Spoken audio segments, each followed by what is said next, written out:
నమస్తే. ప్రస్తుతం మనతో పాటు ఒక అడ్వకేట్ ఉన్నారు, నరేష్ సుంకర. ఆయనతో మాట్లాడే ప్రయత్నం చేద్దాం. ఏంటంటే పెహల్గామ్ ఇష్యూ గురించి చాలా మంది చాలా రకాలుగా మాట్లాడుతున్నారు. ఇది హిందూ సమాజం మీద దాడే అని చెప్పేసి చాలా మంది మాట్లాడుతున్నారు. ఇంకొక పక్క మోడీ వైఫల్యం అంటున్నారు. ఇంకో పక్క అసలు అందులో కాపాడిన వ్యక్తుల్లో ముస్లిమ్స్ కూడా ఉన్నారు. మరి వాళ్ళ గురించి ఎవరు మాట్లాడట్లేదని ఇలా రకరకాలుగా చర్చలు జరుగుతున్నాయి. మరి ఈ చర్చల గురించి అడ్వకేట్ నరేష్ సుంకర ఏం చెప్తారనేది ఆయనతోనే మాట్లాడదాం. నమస్తే సార్. నమస్తే. సార్ మీరు చెప్పండి. ఇప్పుడు దాదాపు 25th రోజు జరిగింది. ఇప్పటికీ దాని గురించి చాలా చర్చలు నడుస్తున్నాయి. ఈ చర్చల్లో ముఖ్యంగా మోదీ వైఫల్యం మాత్రమే. ఎందుకంటే ఇప్పటి వరకు ఆయన వేరే దేశాల్లో ఉండే యుఏఈ దేశంలో ఉండే వెంటనే వచ్చారు ఘటన జరగగానే. కానీ అక్కడికి అంటే కాశ్మీర్కి అయితే వెళ్ళలేదు.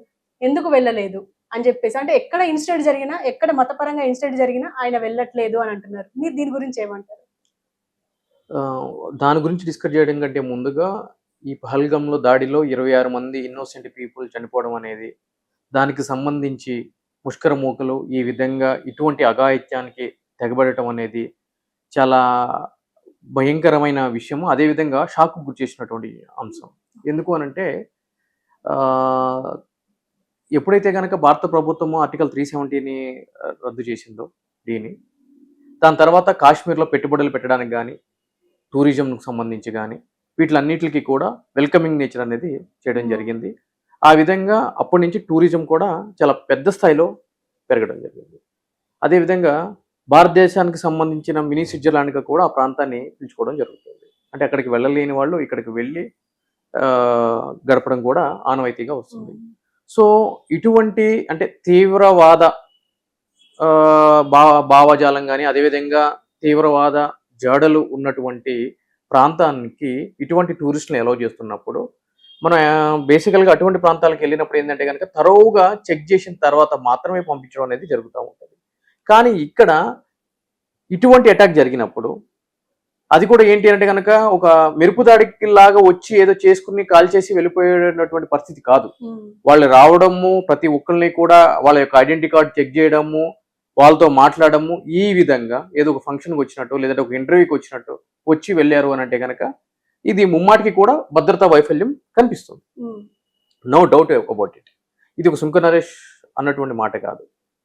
ఈ దాడి జరిగిన తర్వాత ఆల్ పార్టీ మీటింగ్ కండక్ట్ చేసినప్పుడు మిగిలిన పార్టీలకు సంబంధించిన వాళ్ళందరూ కూడా ఈ యొక్క అంశాన్ని ఆ యొక్క మీటింగ్లో లేవనెత్తినప్పుడు సాక్షాత్తు కేంద్ర ప్రభుత్వం ఒప్పుకున్నటువంటి పరిస్థితి. దానికి సంబంధించి అన్ని నేషనల్ ఛానల్స్లో కానీ, నేషనల్ పత్రికల్లో కానీ వాటిలో కూడా ఉంది. ఎస్, ప్రాపర్ కోఆర్డినేషన్ లేదు స్టేట్ పోలీస్ నుంచి కానీ, అదేవిధంగా కేంద్ర బలాలకు సంబంధించి కానీ.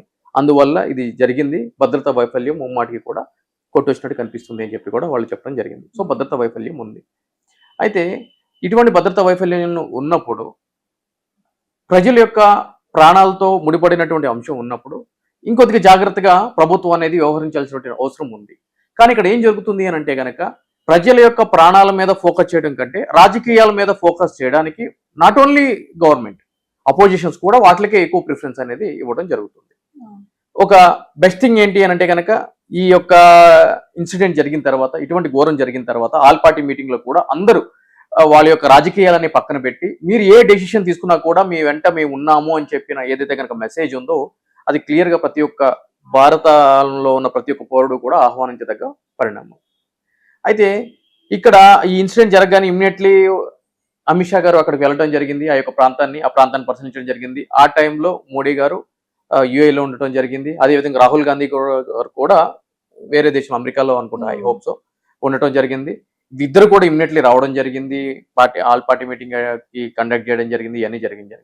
అయితే మోడీ గారు ఈ యొక్క ప్రాంతాన్ని సందర్శించలేదు ఎందుకు అని అంటే కనుక ఇక్కడ పాయింట్ ఫర్ కన్సిడరేషన్ ఏంటి అని అంటే కనుక మోడీ గారు సందర్శించారా సందర్శించలేదా అనేది పాయింట్ ఫర్ కన్సిడరేషన్ కాదు. సందర్శిస్తే ఏమవుతుంది, సందర్శించకపోతే ఏం జరుగుతుంది మనం మాట్లాడుకోవాలంటే. జరగాల్సిన ఘోరం జరిగిపోయింది కదా. ఇప్పుడు ఆ ఘోరం మరొకసారి జరగకుండా ఎటువంటి చర్యలు తీసుకోవాలి, పాయింట్ ఫర్ కన్సిడరేషన్. ఇటువంటి అంటే మన దేశాల్లోకి ఎంటర్ అయ్యి ఈ విధంగా ఇటువంటి దాడులకి పాల్పడిన ముష్కరుల్ని ఏ విధంగా సంహరించాలి, ఏ విధంగా దాయాది దేశమైన పాకిస్తాన్కి గుణపాఠం నేర్పాలి, ఆ యొక్క అంశాలు మాత్రమే మన ముందు ఉన్నాయి. సో వీటిలన్నింటిని పక్కన పెట్టి ఇప్పుడు ఈ రాజకీయాల గురించి మాట్లాడదాము. ఎప్పుడు మాట్లాడదాము అని అంటే కనుక దీనికి మనము ప్రతిఫలం చెల్లించిన తర్వాత తప్పనిసరిగా రాజకీయాలు మాట్లాడాల్సిందే. ఓకే. కానీ అట్ ది జంక్చర్ ఇది మాట్లాడాల్సిన సమయం కాదు. సో ఏ విధంగా ప్రతీకారం చెల్లించుకోవాలి? ఇప్పుడు బాల్కోట్ లాంటి దాడి, మెరుపు దాడి చేయడానికి ఇప్పుడు సాధ్యపడుతుందా అని అంటే కనుక సాధ్యపడదు. ఎందుకు అని అంటే కనుక అక్కడ పాకిస్తాన్ మిలిటరీ అనేది అలర్ట్ గా ఉంటుంది, రైట్? ఎందుకంటే ఆల్రెడీ ఒకసారి చేశాం కాబట్టి. సో దానికి వాళ్ళకి ఎక్స్పీరియన్స్ ఉంది కాబట్టి దానికి తగిన మూల్యం చెల్లించుకున్నారు కాబట్టి. మరి ఇప్పుడు ఏ విధమైంది చేయాలి అని అంటే కనుక బాల్కోట్ అనేది సాధ్యపడినప్పుడు మరి ప్రత్యక్షమైన యుద్ధము మనం ప్రకటించాలి అని అంటే కనుక దానికి వివిధ ఆర్థికపరమైన అంశాలు, అదేవిధంగా దేశ యొక్క ప్రజల యొక్క రక్షణ, వాళ్ళ యొక్క జీవన విధానం, వీటిలన్నిటి మీద కూడా ఇంపాక్ట్ అనేది చూపిస్తూ ఉంటుంది. మరి అటువంటిప్పుడు ఇటువంటి పరిస్థితుల్లో ఏ విధంగా ఆ యొక్క దేశం మీద మనం ప్రతీకారం తీర్చుకోవాలి అని అంటే కనుక ఇక్కడ వాస్తవానికి మనం చూడాల్సింది ఏంటి అని అంటే కనుక ఈ భారతదేశానికి సంబంధించి ఈ బోర్డర్లో అంటే సరిహద్దులకు సంబంధించి ఈ యొక్క తీవ్రవాద కార్యకలాపాలు నిర్వహించే సంస్థలు వాటిని గుర్తించి వాటిల్ని మట్టుబెట్టాలి అని అంటే కనుక ఈ యొక్క 290 కిలోమీటర్ల డిస్టెన్స్ కలిగిన అటువంటి సామర్థ్యం కలిగిన బ్రహ్మోస్ క్షిపణిని ప్రయోగించి వాటిని మట్టుబెట్టడం అనేది ప్రధానంగా మన ముందున్న లక్ష్యం. ఎందుకు అని అంటే కనుక ఆ విధంగా చేసినట్లయితే కనుక అది మన యొక్క భూభాగంలో ప్రయోగాలు చేసినట్లు అవుతుంది తప్ప పక్కనున్న దేశం మీద యుద్ధం ప్రకటించినట్లు అవ్వదు. సో ఫస్ట్ ఉన్న కన్సిడరేషన్స్.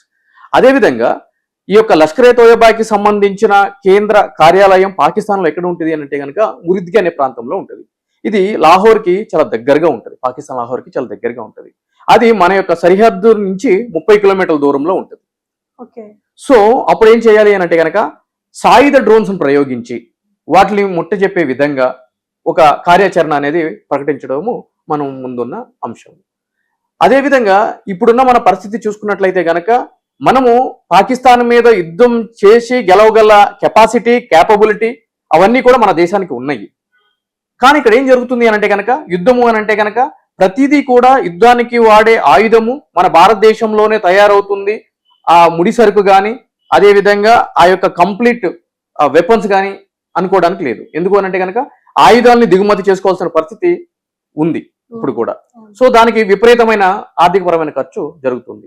అయితే మన దేశంతో పోలిస్తే పాకిస్తాన్లో మనం చూసుకున్నట్లయితే కనుక పాకిస్తాన్లో అసలు ఒక యుద్ధం జరిగితే ఆ యుద్ధానికి ప్రయోగించాల్సిన జెట్స్ ఏవైతే ఉంటాయో ఆ జెట్స్ కి కావాల్సిన ఇంధనానికి సంబంధించిన చమురు నిక్షేపాలు అనేవి ఒక ప్రాపర్ గా వర్క్ చేయట్లేదు.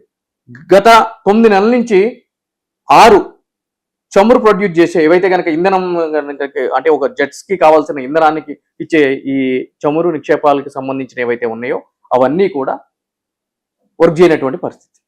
సో ఆ విధంగా ఇప్పుడు ఏ దేశమైనా సరే అంటే బుర్రన దేశం ఏదైనా కూడా ఒక యుద్ధాన్ని గనక ప్రకటించాలి అనుకున్నప్పుడు ఆ యుద్ధానికి కావాల్సిన మినిమం రిక్వైర్మెంట్స్ లైక్ అంటే ఆ జెట్స్ కి కావాల్సిన ఫ్యూయల్ ఏదైతే ఉందో ఆ ఫ్యూయల్ కి కావాల్సిన ఫ్యూయల్ స్టేషన్స్, ఆ ప్రాసెసింగ్ యూనిట్స్ ప్రాపర్ గా వర్క్ చేయనప్పుడు అంటే 9 నెలల్లో 6 ఆ యూనిట్సే క్లోజ్ అయిపోయినాయి అని అనుకున్నప్పుడు ఆ యుద్ధం ఎట్లా వెళ్తాయి? కానీ పాకిస్తాన్ ఇవేమీ ఆలోచించే పరిస్థితిలో ఉండదు. ఎందుకు అని అంటే కనుక వాళ్ళకి ప్రజల సంక్షేమం కానీ ఆర్థిక వ్యవస్థ కానీ ఇవేమీ అవసరం లేదు. వాళ్ళకి ఎంతసేపు ఏంటి అంటే కనుక పక్క దేశం మీద, ఎస్పెషల్లీ ఏంటి అంటే కనుక భారతదేశం మీద ఏ విధంగా నష్టం చేకూరుద్దాము, ఎప్పుడు దాడి చేద్దాము, ఎప్పుడు యుద్ధం చేద్దాము, ఎప్పుడు ఆక్రమించుకుందాము భూభాగాన్ని, ఇటువంటి వ్యవస్థ ఎప్పుడు కూడా పాకిస్తాన్కి ఉంటుంది కాబట్టి సో వీటిలన్నిటిని దాంట్లో భాగంగానే ఫస్ట్ ఆర్థికంగా దెబ్బతీయడానికి ఈ యొక్క పాకిస్తాన్లోకి సంబంధించిన ఏవైతే గనక ఆర్థిక సంబంధాలు ఉన్నాయో ఆ ఆర్థిక సంబంధాలన్నిటిని కూడా 1 by 1 అనేది భారతదేశము కట్టడి చేస్తూ వస్తుంది. సో వీటికి సంబంధించిన తర్వాత రేపటి రోజున అదేవిధంగా ప్రభుత్వానికి సంబంధించి రక్షణ శాఖకు సంబంధించి వాళ్ళకంటూ ఒక రూట్ మ్యాప్ ఉంటుంది కాబట్టి ఏ విధంగా ముందుకు వెళ్తుంది అని చెప్పి కూడా చూడాల్సిన ఆవశ్యకత ఉంది. అంటే సార్ ఇప్పుడు ప్రస్తుతం మన దేశానికి ఎన్ని దేశాలు అయితే సపోర్ట్ చేస్తున్నాయో అలాగే పాకిస్తాన్కి కూడా ప్రత్యక్షంగానే మనకు తెలిసిపోతుంది. చైనా అండ్ ఇంకా మిగతా దేశాలు కూడా ఉన్నాయి కానీ బ్యాక్ ఎండ్ లో వర్క్ చేస్తున్నాయి. కానీ చైనా మాత్రం ముందుంది. అంటే చైనా పాయింట్ ఆఫ్ వ్యూ ఏంటి సార్? అంటే ఆల్రెడీ మనం ఫస్ట్ ప్లేస్ లోకి వెళ్ళొద్దు, అభివృద్ధి చెందొద్దు అన్న థాట్ లో అది ఉంది. ఇప్పుడు ఈ పాకిస్తాన్ ని ఉసగొల్పుతూ ఇలా ఇంకా ఏమైనా కొలాప్స్ చేసే అవకాశం ఏమైనా ఉంది అంటారా? అయితే చైనా మీరు అన్నట్టు అబ్సల్యూట్లీ చైనా కాకుండా మిగిలిన కొన్ని దేశాలు కూడా పాకిస్తాన్ సపోర్ట్ చేయడానికి ఉన్నాయి. కానీ ఇప్పుడున్న పరిస్థితుల్లో చైనాకి ఉన్న ఇబ్బంది ఏంటి అంటే కనుక అమెరికాతో ట్రేడ్ వార్ జరుగుతుంది కాబట్టి పూర్తిగా చైనా భారతదేశం మీద ఆధారపడినటువంటి పరిస్థితి ఉంది. సో ఇటువంటి టైంలో గనక పాకిస్తాన్కి సపోర్ట్ చేయాల్సిన పరిస్థితి వస్తే ఆబ్వియస్లీ అమెరికా ఒక అగ్రరాజ్యం అనేది మనకి ఎనీ టైం ఎటువంటి అవసరం ఉన్నా కూడా మేము సపోర్ట్ చేస్తామని చెప్పి చెప్పడం జరిగింది. ఈ రోజు మనము ఉక్రెయిన్ రష్యా వార్ తీసుకున్నట్లయితే గనక వార్ చూసుకున్నట్లయితే గనక అది ఎడతెరిపి లేకుండా ఎప్పటి నుంచో ఆ విధంగానే కొనసాగుతూ ఉంది. ఈ రోజు వరకు 3 years కూడా అవుతుంది. ఈ రోజు వరకు కూడా అమెరికా ఇన్వాల్వ్ అయ్యి దానికి ఒక పుల్ స్టాప్ పెడదాము అంటే కనుక అది ఎటు తెగినటువంటి పరిస్థితి ఉంది. కానీ మొత్తంగా చూసుకున్నట్లయితే కనుక ఇనిషియల్ గా మనం చూసుకున్నట్లేంటి రష్యా యొక్క ఆర్థిక వ్యవస్థ దెబ్బతింది, ఏటీఎం లో కూడా మనీ లేనటువంటి పరిస్థితి ఉంది, ఇంకా దివాలా తీసే దిశగా రష్యా అనేది ముందుకు వెళ్తుంది అనేటువంటి పరిస్థితి ఉంది. కానీ ఇక్కడ మనం చూసుకున్నట్లయితే కనుక అల్టిమేట్ గా పూర్తిగా దెబ్బతిన్నటువంటి పరిస్థితి ఎక్కడ ఉంది అంటే కనుక ఉక్రెయిన్ కు ఉంది. సో ఒక అధ్యక్షుడు అనే హోదాలో అతను ఫ్లైట్ లో తిరగొచ్చు, కానీ కింద ప్రజలకు సంబంధించి మనం చూసుకున్నట్లయితే కనుక చాలా హీనమైనటువంటి పరిస్థితి ఉంది. ఇక్కడ కూడా ఒకవేళ పాకిస్తాన్కి చైనా సపోర్ట్ చేసినా కూడా చైనా యొక్క ఆర్థిక పరిస్థితిని దెబ్బతీయడానికి ఇప్పుడు ఆల్రెడీ అమెరికాతో ట్రేడ్ వార్ అనేది నడుస్తుంది, మిగిలిన దేశాలతో కూడా చైనాకి నడుస్తుంది. కాబట్టి భారతదేశం మీద పూర్తిగా ఆధారపడినటువంటి పరిస్థితి ఉంది కాబట్టి చైనాకి కూడా దెబ్బ తగిలే అవకాశం ఉంది.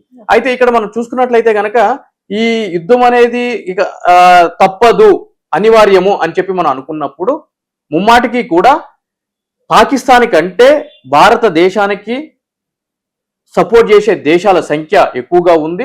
దాంట్లో ప్రధానంగా అమెరికా అనేది ఉంది కాబట్టి నష్టం ఇరువైపులా జరుగుతుంది. కాకపోతే పాకిస్తాన్తో కంపేర్ చేస్తే భారతదేశానికి ఆ యొక్క నష్ట తీవ్రత అనేది చాలా తక్కువగా ఉంటుంది అని మాత్రం నేను చెప్పగలను. సరే